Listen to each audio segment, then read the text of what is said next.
ভূত ওটা।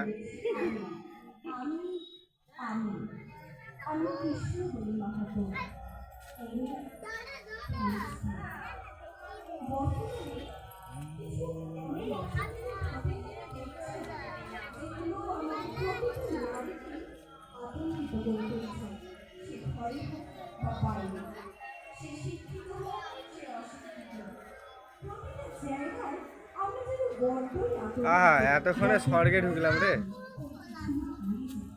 কেন হবে? কেন হবে? কিসের এত লজ্জা?